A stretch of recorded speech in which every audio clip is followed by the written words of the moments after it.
Hey everybody, happy Monday. Thanks for starting your week with us here on Northern Life. Want to give a big thanks to all the folks out there who have texted in on our text line saying congratulations on the engagement. Really appreciate it. Yeah, first weekend as fiancé. Still getting used to saying that word. It's a fun word that rolls off the tongue. Yeah, that is so fun. Hopefully you guys had a nice weekend celebrating. Yeah, had a great time. Yeah, it's a very powerful word, fiancé. Oh, yeah. A fiancé. Next step is wife. It's my wife over there. Yeah. You gotta get used to saying that. I also got a couple texts saying Hunter's next, it looks like. So. I don't know. Dating my girlfriend for a little bit here, who knows what's gonna happen. I'm not going to put the pressure on him, though. That's true. I'm only going to ask you live on air. He's asked me much worse on air. In front of my parents in the whole Northland. That's true. Especially about buns in the oven. That's true. And there's no kids on the way yet. No kids on the way. Okay, we're just but now you can start working on it. Down.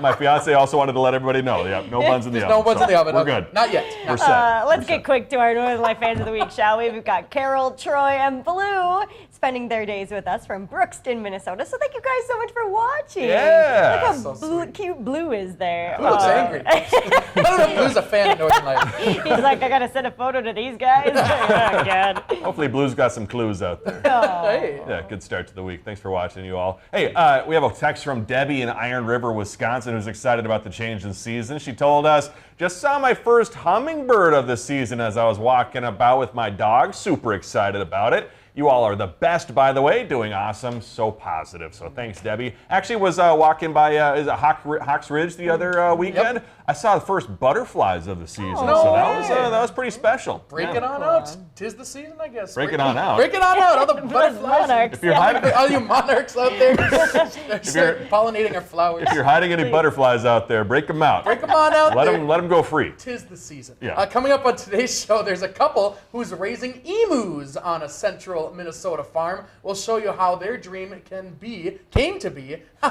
filling their life with non-traditional farm critters. There we go. It's tough out here on a Monday, isn't it? It sure is. Our dreams can be. They can be anything you want. Baby emu is. Yeah. Did you see that? Small too. Oh, I've never seen such a thing. That was so cute. Hopefully one of their names is Doug. That'd be very special. Yeah, or Limu. Limu the yeah, emu. there you go. Let's start the week off with some more great jokes. There's a comedian from Wisconsin who's making a name for himself in the Big Apple, gaining a huge following on public transportation. Here's some material that he has to offer. People really hate my cheese puns, but I'm pretty fondue of them. That's pretty much how it goes. Dropped a giant bottle of ketchup on my foot yesterday. Caused severe pain to my toes. Hey, is it true you're done dating? Yes. No more dating. I have crust issues. I love writing poetry. I guess you could say I'm a regular Angston Hughes. I have dyslexia, but that doesn't stop me from every morning from writing in my dairy.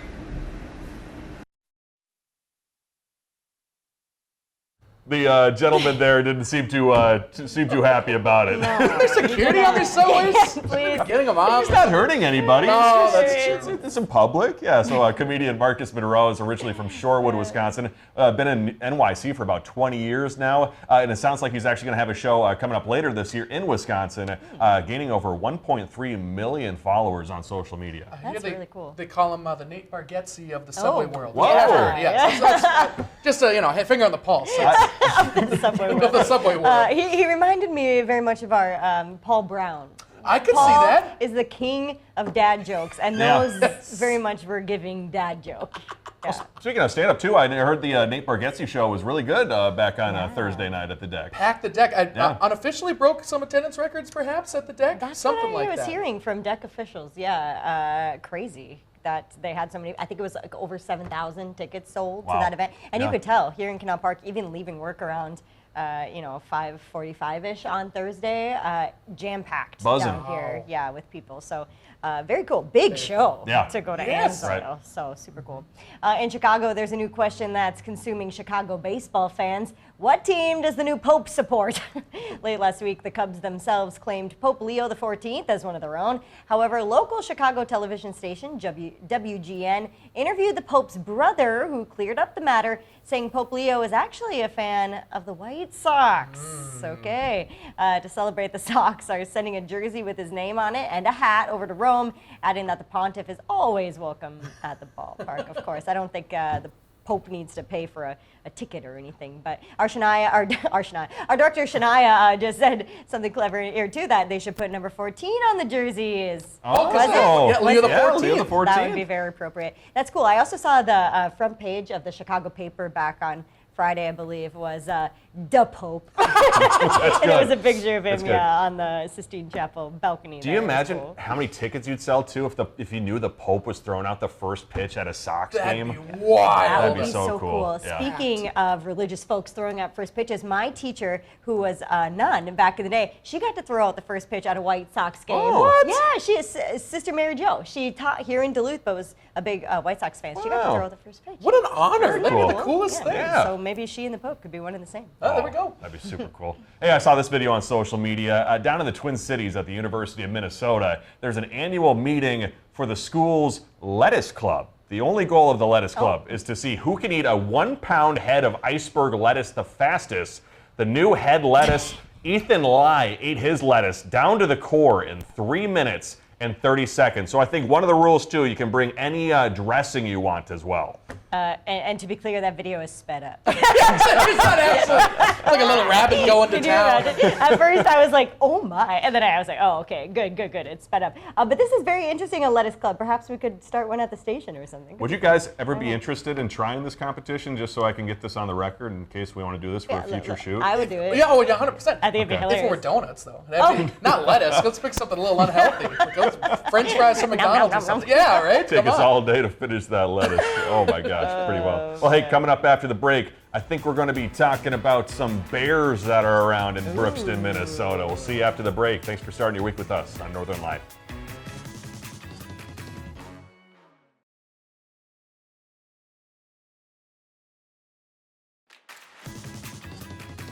Welcome back, folks. Minnesotans were certainly looking forward to getting out on the water this past weekend during the Minnesota Fishing Opener, and we wanted to let you know, if you reeled in the big one this weekend, be sure to send us your photos. We'd love to share them here on Northern Life, so feel free to send them to our text line or on Facebook. Multiple ways here that we can see those photos. Always cool to see some cool outdoor photos, and Fishing Opener is no exception. For Bring it on in. sure. Another thing you could send us, your best walleye recipe. Oh, that's a good That'd be idea. kind of fun. Our reporter Madison Green was wanting to do a story about that and the unique ways that people eat walleye, how they cook it. Yeah, so I think that could be really fun too. We could maybe even try some of your recipes. That'd be fantastic. Yeah, pan-seared, test. deep fried. Yeah. There's many different ways. always All super delicious tasty. too. Pickled? Oh, I know, right? I've never had that. Pickled walleye. That'd be fun. Sounds pretty good. I think I just made it up. I don't know if it actually exists, but I'm sure somebody out there does it. Okay. radished walleye. Thanks to our Northern Life text line, we got some pretty incredible viewer video from our viewer Sissy in Brookston, Minnesota on the FDL reservation.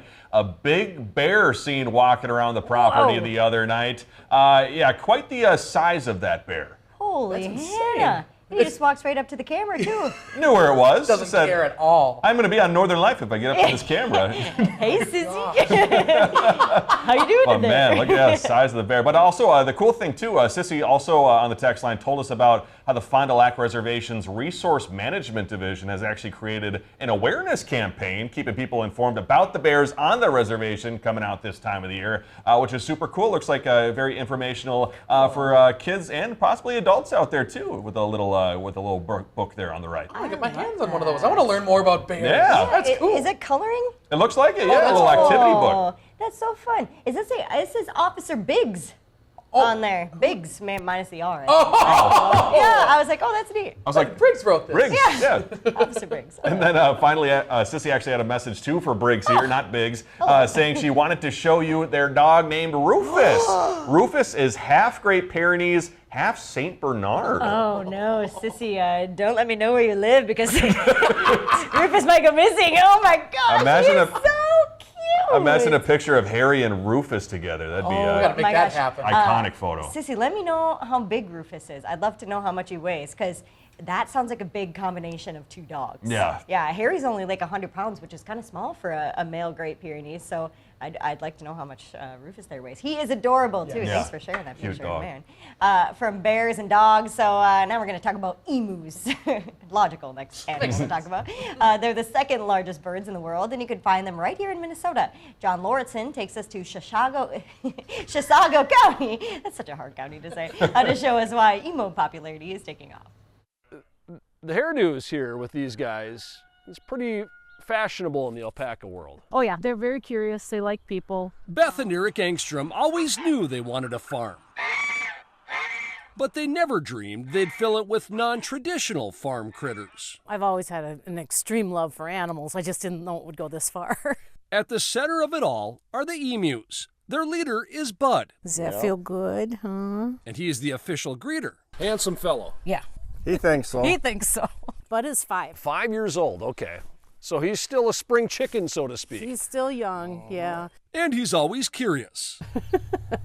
Bud is one of a half dozen flightless emus you'll find here. The birds are native to Australia, but nearly 30 years ago, the Angstroms brought them to their farm near Schaefer. We went into it knowing it was going to be a long haul type thing. Back then, there were a lot more emu farms in Minnesota, but the market crashed, causing people here to sell off their birds. Today, supply is low, but demand is high. The reason why they're becoming more popular now, and I firmly believe it's because of the TV commercial. And Doug. We've got a waiting list that's about 2 years long right now for emu chicks. Chicks are a big part of E2's Emu Ranch. So this could be a future Bud right here. This could be. The animals are mostly raised for breeding purposes. Not long after they're born, they'll be sent to a new home. Emu eggs are actually green to blend in with the springtime vegetation in Australia. It's actually the male that sits in the nest and takes care of the eggs. But due to cooler weather in Minnesota, the eggs get a little help. In here we've got the incubators running. We've got 9 eggs going. The Angstroms also make their own emu oil, lotion, soap, hair products, and lip balm.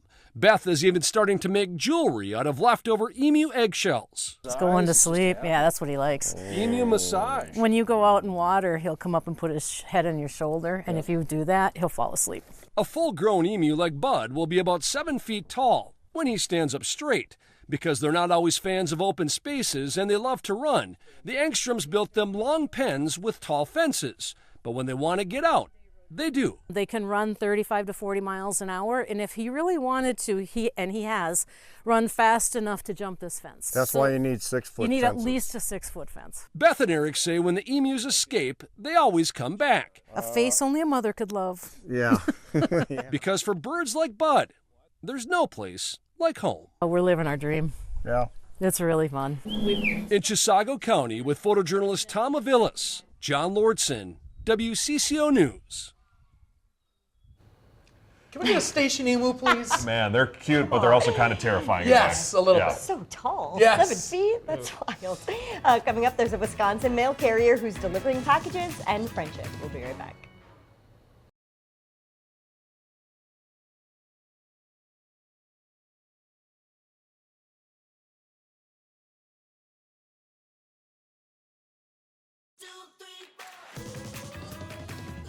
Welcome back, folks. In Wisconsin, when it comes to getting mail, there's often some excitement when you receive a package or a card, of course, but it wasn't the mail that excited one young girl in Chippewa Falls. It was the person who delivered it. Kim Leadholm has our story. I even brought your mail. For 10 years. My customers really make it super easy to stay here. Jenny Hawes has delivered mail to residents in Chippewa Falls. I have a lot of regulars that come out and see me. I think when you see people out on the route a lot, it's easy to form a relationship with them. And 5 years ago, Hawes, also known as Jenny the Mail Lady, made one of those relationships. She made me more comfortable. Meeting Jersey Work, who was 8 at the time. I had just gone through a really bad divorce, and I'm a really rough around the edges kind of guy, so it was kind of rough raising girls.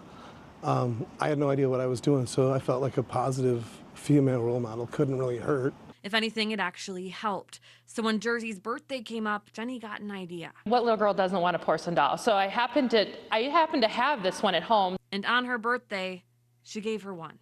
I was very happy. With a card. It says sweet surprises, and then inside it says, Jersey girl, hope your birthday is filled with them. It was pretty impressive. She moved up the list of amazing people for me. Now, 5 years later, Jersey is still hanging on to the gift. It had a lot of meaning to it. Which prompted her dad to make a post on Facebook asking if anyone remembered Jenny the Mail Lady. And then they were looking for me, and I was like, she moved to Holcomb and Ladysmith 5 years ago. Many of the comments recognized Jenny, who ended up seeing that post. For her to remember that was pretty awesome to hear. And shortly after, they reconnected. I just can't believe she's hung on to it all this time. So through small chats at a mailbox, an even greater gift was delivered. I very much enjoy our chats at the mailbox.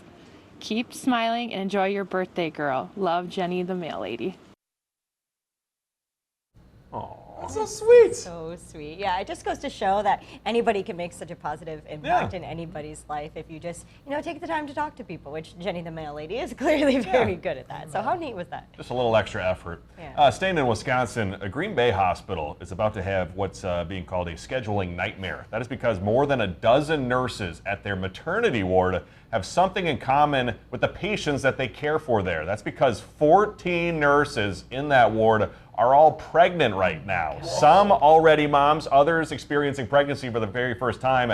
Their scheduling manager does say they are prepared for the months ahead with 14 people probably going to be out on leave. So pretty amazing. 14 all pregnant at the same time. I'd avoid that hospital for a little bit after everyone leaves. That's wild. Hopefully they have some kind of plan in place. I know. I was reading this and I was curious how many nurses worked on the floor. I think there's 80 some. So luckily they have a big staff. Sure. But 14 people of those, that is wild. Huge percentage.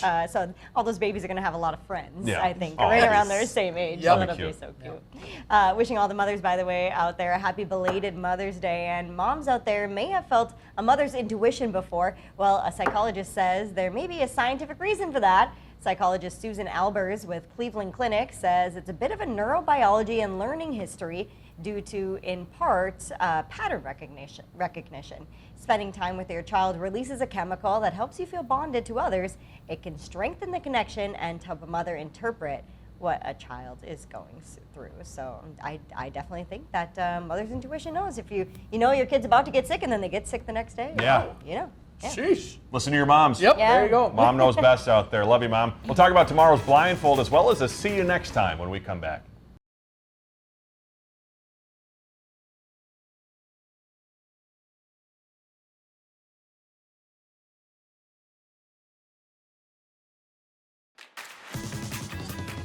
Before we go today, we want to wish all of the best to our wonderful, now former colleague, Paul Brown, as he's moving on to his next endeavor. It's been a big pleasure having Paul lead our newsroom for the past year and be a staple on our morning show as well the years before that. So we're so excited to welcome in a new news director in the coming weeks. But Paul Brown is a fantastic human being, such a nice man, so caring about all the staff members here, and just a smart journalist, as well, too. Always keeping journalism at the forefront of everything we do. So yeah, we're gonna miss him so much. But like we said, they're excited for our new leader to come. In just a couple weeks. So. And also a big shout out to our former digital manager Haley Rotzi too, who moved on to her next adventure. The lovely person from Hibbing, Minnesota. Yeah, a lot of people moving on up. That's fantastic. Tomorrow, be sure to join us as we head to a farm in Renshaw, Minnesota. We're learning what it takes to milk a cow with updated technology, as Ryan and I also get to try raw milk straight from the source. It's going to be quite the adventure here for me and Ryan. Oh, that was good. Not bad I thought that was in the video for a second. No. That was just Ryan. I wanted to be a cow as a kid, I think. Interesting. I worked many years perfecting that craft. Oh, well, good for you, my friend. Thanks for joining us today. We love you. We'll see you back here tomorrow. Find some time to throw a line or just head outside to unwind. That's the life in the great North Woods. Hike or bike, whatever you like. Get out in the day, enjoy the night. Yeah, we got the life in the great North Woods. Yeah, we got the life in the great North Woods. Yeah, this is Northern Life.